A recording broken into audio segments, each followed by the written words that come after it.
we have Dr. Manish. I think, thank you very much for your presentation. In fact, I have no questions. I just would need your expert advice on a few things which usually gynecologists and the doctors who come, and see the first presentation of such patients, even during, let's say, during the screening, or woman reports with something.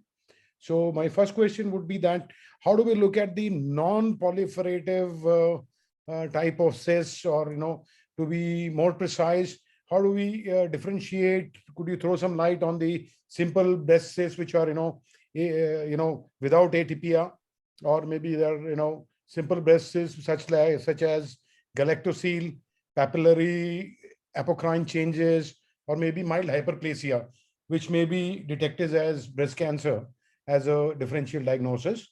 And second question, if I can follow it up on, would be, when do we do the ER/PR and HER2/neu scoring?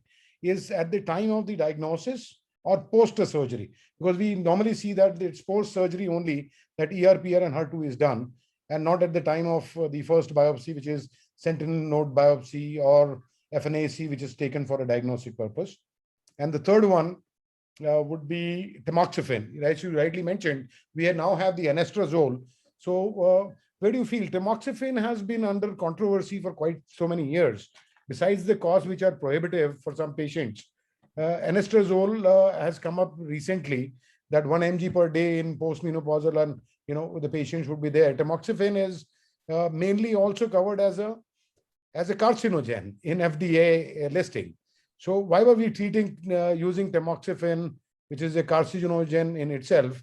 And what is the role of anastrozole? Can it be given to all patients, or we have some differentiation there as well? So thank you so much, sir. So quite a technical question, but in fact a good question. So coming on to your, I think second question I would take up first. Sure. So we were talking about the role of ER/PR and HER2/neu testing in the breast cancer. Should it be done upfront, or it should be done post-surgery?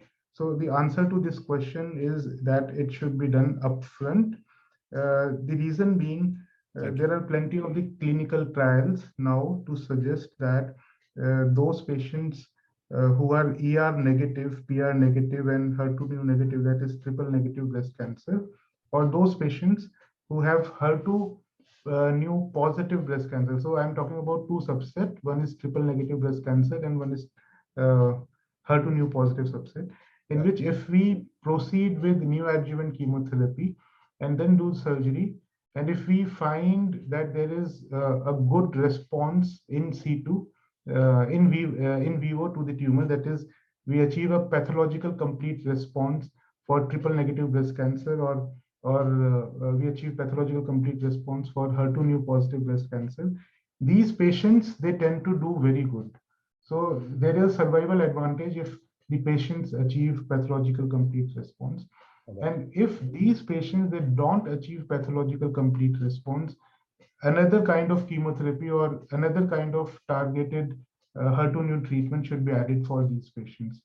And hence, at least for me, the ER/PR HER2/neu testing should be done early, so as to offer them neoadjuvant chemotherapy. Then we look for in vivo response, and then change our chemotherapy post surgery to the capecitabine in case of triple negative breast cancer, and to the TDM1 in HER2/neu breast cancer, in which they will have more survival advantage.